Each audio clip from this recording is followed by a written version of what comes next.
Good morning dear students. आज हम CRP inter college में आपका स्वागत है। आज हम लोग कक्षा 10 फिजिक्स का प्रकाश पाठ पढ़ेंगे। सबसे पहले हम लोग देखते हैं प्रकाश क्या है। प्रकाश एक प्रकार की ऊर्जा है जो हमारे दृष्टि ज्ञान को जागृत करती है। और पास बनाने के लिए तो जो है लिखा हुआ अक्षर और बढ़िया है ना। चेहरा एक बार आ गया, अब आगे जो है लिखा हुआ अक्षर जिससे बच्चों को दिखे, जो हमारे दृष्टि ज्ञान को जागृत करती है।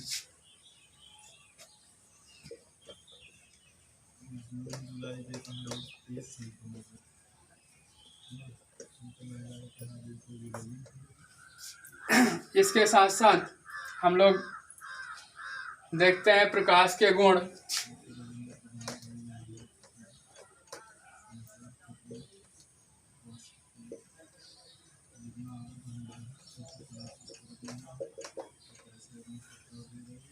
प्रकाश के निम्न गुण हैं।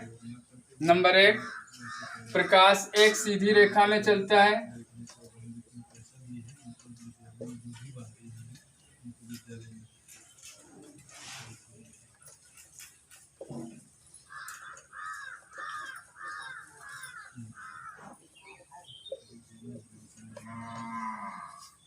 कैसे सिद्ध करेंगे कि प्रकाश एक सीधी रेखा में चलता है? इसके लिए हम लोग 3 दफ्तियों को लेते हैं। तीनों दफ्तियों में समान ऊंचाई पर छिद्र कर देते हैं। इससे यह और एक साइड में उसके हम लोग एक कैंडल को जलाते हैं तो दूसरी तरफ देखने पर हमें प्रकाश दिखाई देता है।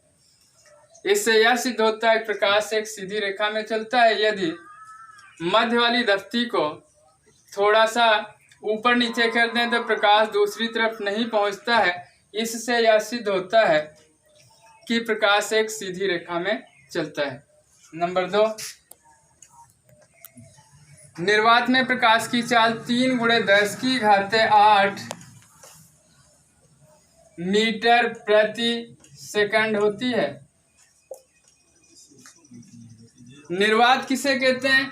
निर्वात एक ऐसा माध्यम है जहां से प्रकाश 100% पार कर जाता है, निर्वात कहलाता है। प्रकाश की चाल निर्वात में 3 × 10⁸ मीटर प्रति सेकंड होती है। और निर्वात एक ऐसा माध्यम है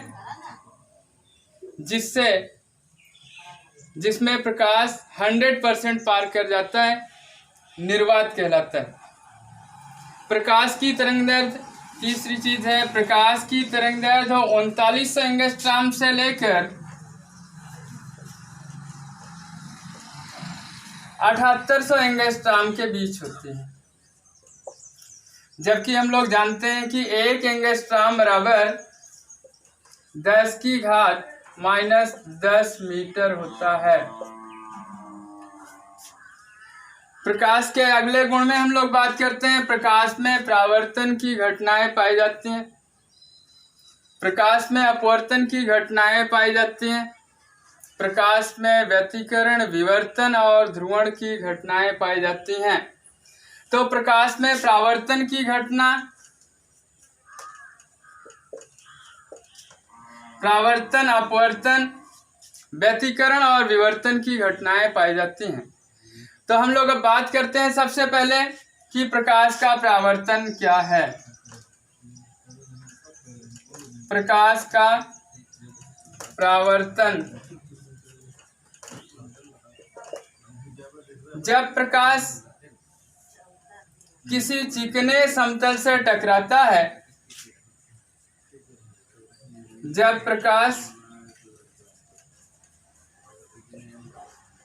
किसी चिकने समतल से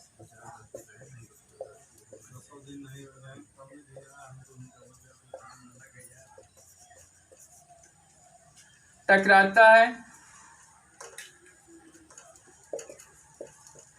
तो उसका अधिकांश भाग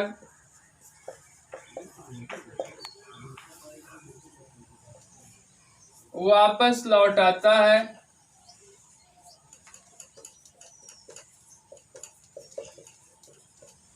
इस घटना को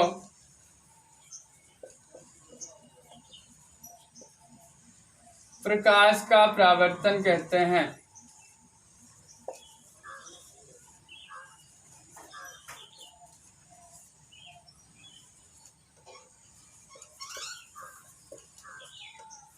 प्रकाश के परावर्तन के दो नियम हैं। प्रकाश के परावर्तन के दोनों नियमों में प्रकाश के परावर्तन के दो नियम हैं। पहला नियम, आपतित किरण, परावर्तित किरण तथा अभिलंब एक ही तल में स्थित होते हैं। नंबर 2, आपतन कोण और परावर्तन कोण के मान बराबर होते हैं। इसे समझने के लिए हम लोग देखते हैं कि मान लिया जाए कि यह एक ऐसा चिकना समतल है जिसके दूसरी तरफ पॉलिश की हुई है और एक चमकदार समतल है, और इस पर जब कोई प्रकाश की किरण तिरछा आपतित होती है तो यह किरण आपतित किरण कहलाती है।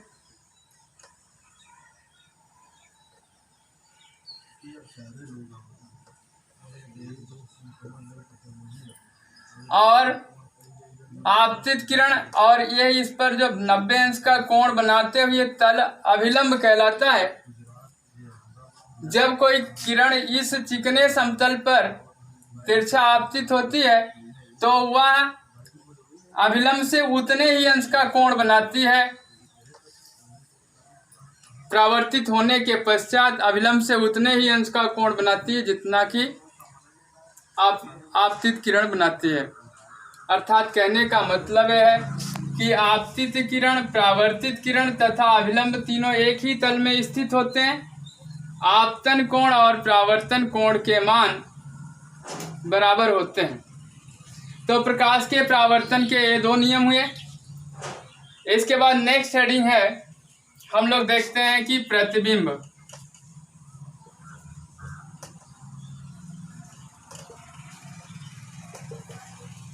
प्रतिबिंब किसे कहते हैं?